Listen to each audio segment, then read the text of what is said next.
मुमताज जी, आपको इससे आपत्ति है? नहीं, बिल्कुल कोई आपत्ति नहीं है। और जहाँ रजिस्ट्रेशन लोग करवाना चाहते हैं वहाँ इसलिए पूछ रही हूँ, मैं उसमें ऐड कर दूं बस, उसमें इसलिए पूछ रही हूँ कि कई मौलाना ऐसी बात कह रहे हैं कि भाई ये लोग सिर्फ मुसलमानों को परेशान करने के लिए लाते हैं, इनको इनकी हैसियत दिखानी पड़ेगी। दो चीजें हिमंता बिस्वा शर्मा के लिए दो चीजें, एक रजिस्ट्रेशन, फिर दूसरा ये माहौल बनाना कि ये दरअसल हम जो यूसीसी ला रहे हैं उसका एक पहला एक स्टेप है। क्या है ये? के नहीं ये स्टेप या हम तो कह रहे हैं कि ये आसाम और ये उत्तराखंड ये सब ड्रामा क्यों हो रहा है? सेंट्रल गवर्नमेंट क्यों नहीं ला रही यूसीसी? वो ले आए यूसीसी, लेकिन नहीं कब लाएंगे? 10 साल तो हो गई, अब तो मजबूत सरकार भी नहीं है। 10 सरकार हो गई, 10 साल हो गए जब रजिस्ट्रेशन में नहीं कोई दिक्कत नहीं है, ये आप बना रहे हो। नहीं दिक्कत नहीं है, दिक्कत एक सेकंड, रशीदी जो बोल रहे हैं गलत बोल रहे हैं। रशीदी जो बलवा करने की बात कर रहे हैं कि रोड रजिस्ट्रेशन, मैं आपको एक चीज और बता, दिक्कत क्या है भाई साहब? मैं आपको बता रहा हूँ कोई दिक्कत नहीं है। यहाँ तक कि काजी के बगैर सुन लीजिए, लाइसेंस चाहिए, बता रहा हूँ सुचारिता जी, अगर काजी निकाह न पढ़ाए ना तब भी निकाह हो जाएगा। जा करके लड़की लड़का अगर रजिस्ट्रेशन करा लेते हैं शादी मानी जाएगी। तो ये इस्लाम के हिसाब से जायज है, इसलिए कहीं कोई प्रॉब्लम नहीं। प्रॉब्लम ये है कि जब राजनीति उसमें की जाती है, सरकार तो राजनीति इस्लाम के हिसाब से जायज है कि रजिस्ट्रेशन गवर्नमेंट शादी नाजायज कहाँ से? हाँ तो फिर उसमें जब हम ये मानते हैं कि शादी जो उन्होंने सवाल उठाया कि बलवा करने वाली बात कहाँ से आती है कि इनको इनकी हैसियत दिखा देते हैं। नहीं, जिस तरीके से एक के बाद एक टारगेट करके चीजें की जाती हैं, तब मुझे करिए ना, कर दीजिए एक साथ कर। नहीं, एक साथ करने वाली बात पर आ रही है। एक बार आजा जी एक बार एक जल्दी से जवाब दे दीजिए। मुसलमान मत खेलिए, मुसलमान मत खेलिए। अजय जी एक सेकंड, मुसलमान मत कीजिए। आप उत्तराखंड में करते हैं, उसके बाद आप असम में करते हैं, एक साथ करिए ना। फिर ये क्यों कर रहे हैं आप दिखावा? यूसीसी लाना है तो एक साथ लाइए, वो कह रहे हैं ड्रामा। अजय जी जवाब दें। देखिए ऐसा है कि यूसीसी लाना या नहीं लाना, यूसीसी संविधान में है। मैंने ओपनिंग स्टेटमेंट में कहा, सुना नहीं ना,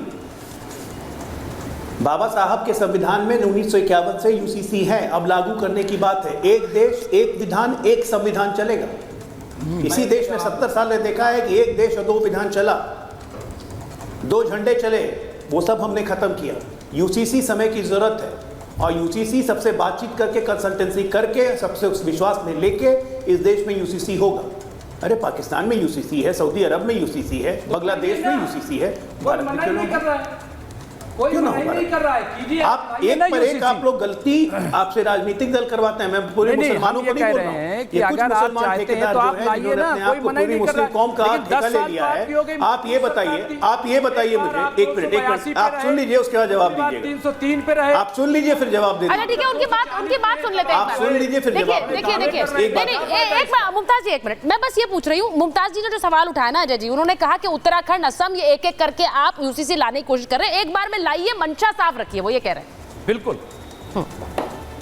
अजय जी ऐसा है कि यूसीसी लॉ एंड ऑर्डर का भी सब्जेक्ट है, जिसमें स्टेट को कॉन्फिडेंस में लेके और स्टेट को ही उसको लागू करना है, सेंटर को लागू नहीं करना है। फेडरल सब्जेक्ट ये ऑलरेडी संविधान में है, लेकिन लॉ एंड ऑर्डर और बाकी सारी इश्यूज को देखते हुए हर स्टेट वाइज ये लागू होगा और धीरे धीरे ये होगा। शुरुआत तो होगी, एक अच्छी शुरुआत कीजिए, उसकी तो तारीफ कीजिए कम से कम। हमने इच्छा शक्ति दिखाई।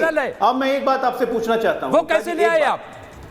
मुमताज जी एक बात पूछना चाहता हूं। एक बात पूछना, मैं आपसे हाथ जोड़ रहा हूं। आपने बहुत अच्छी बात की। आप फेडरल जो स्ट्रक्चर है उसका आप सम्मान कर रहे हैं। बहुत अच्छा कर रहे हैं, लेकिन ये इसी में क्यों? फिर वक्फ बोर्ड में आप करते, वो भी तो है फेडरल स्ट्रक्चर का हिस्सा। जल्दी से जवाब। वही पूछ रहा हूं, मैं आपसे वही पूछ रहा हूं। गई भी नहीं होगी मुमताज जी, ठीक है, वो जवाब दे दे। हाँ मुमताज जी एक सवाल पूछना है आपसे जी, एक सवाल बस। वक्फ बोर्ड बनने किस लिए? मुस्लिमों की प्रशासनिक एक कमेटी जो कि मुसलमानों की जमीनों का व्यवस्था करेगी रिलीजियस काम के लिए। लेकिन ऐसा बोर्ड हिंदू बोर्ड क्यों नहीं है? ऐसा बोर्ड कोई सिख बोर्ड क्यों नहीं है? ऐसा बोर्ड कोई जैन बोर्ड क्यों नहीं है? पारसी बोर्ड क्यों नहीं है? ईसाई बोर्ड क्यों नहीं है?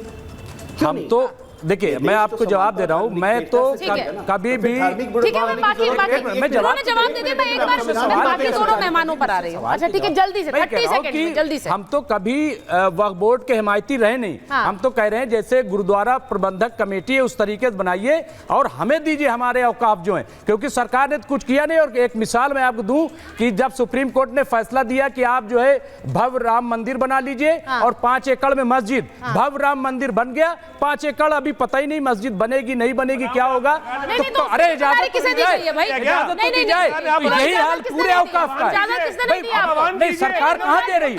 सरकार सरकार नहीं, मैं कह रहा हूँ, मैं नियत बता रहा हूँ सुचारिता जी, नियत बता रहा हूँ मैं, नियत में भरोसा नहीं है। ठीक है, एक मिनट, अच्छा ठीक है, एक सेकंड आचार्य जी मैं आ रही हूँ, क्योंकि राम मंदिर और मस्जिद की बात होती है वो बार बार, और ये कह रहे हैं इजाजत नहीं दी गई, पता नहीं किसने इजाजत नहीं दी है। मंदिर की मस्जिद के लिए जमीन भी अलॉट की गई है, मस्जिद का वो कह रहे हैं कि ये नियत पर सवाल है, नियत जो है वो खराब है। ये हर काम ऐसे कर रहे हैं जैसे जिससे कि मुसलमानों को टारगेट करके एक तुष्टीकरण हो, हिंदू तुष्टीकरण। नहीं देखो, भारत में अगर 20-22 करोड़ मुसलमान है, कोई भी सरकार अगर टारगेट करेगी तो उस स्वीकार नहीं किया जाएगा। वो तो 20 लाख भी कोई कम्युनिटी है, उसको उसके संपूर्ण अधिकार के साथ जीवन मिलना चाहिए।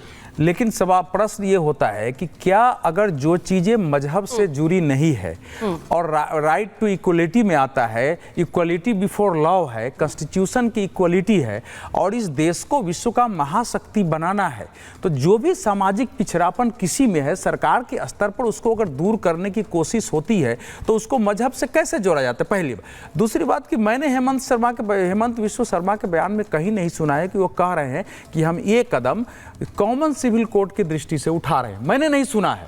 ये चर्चा चल रही है।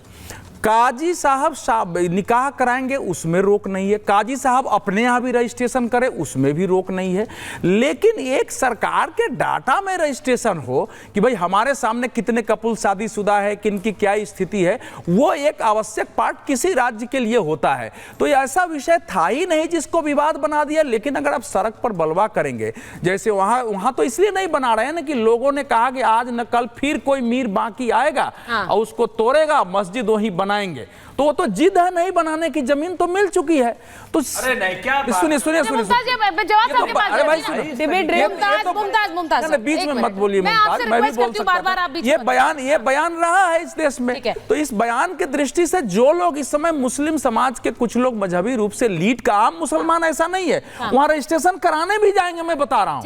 ये जो उन्होंने कहा कि अभी भी इसके परमिशन है। उनका क्या है, उनका कहीं पे निगाह है, कहीं पे वो कह रहे हैं कि तो मुसलमानों को टारगेट करना है। अरे भाई बीच में क्यों बोलते हैं? आप पढ़े लिखे आदमी हो, आपके बीच में बोला नहीं। ऐसे मैं डिबेट नहीं करता हूं ना, ऐसे डिबेट थोड़े होता है। आप लोग जो आदत बने, मैं बोलता ही नहीं हूं बीच में। ये कह रहे हैं कि ये हमको कोई दिक्कत नहीं, लेकिन मुसलमानों को टारगेट किया जा रहा है। तो इसमें अब समस्या तो वही आ रही है ना कि अगर सही है तो मुसलमान कैसे टारगेट हो गया, अब मुसलमान टारगेट हो रहा है तो सही कैसे है? जो दूसरी बात है, अब देखो इस देश में अवधेश जी आपने एक बात बोली, आपने कहा कि इससे हिमंता बिश्व शर्मा ने कोई ऐसा बयान नहीं दिया जिसमें वो यूसीसी की बात कर रहे हैं, लेकिन दूसरा पक्ष ये है कि समानता वाला कानून ही है यूसीसी कहता है कि भाई अलग अलग धर्मों के हिसाब से कानून ना हो, एक कानून हो, एक सिविल कोड हो। और इसीलिए शायद ये जो कानून है, ये अगर सिविल कोड की तरफ आगे बढ़ भी रहा है तो उसमें दिक्कत क्या है?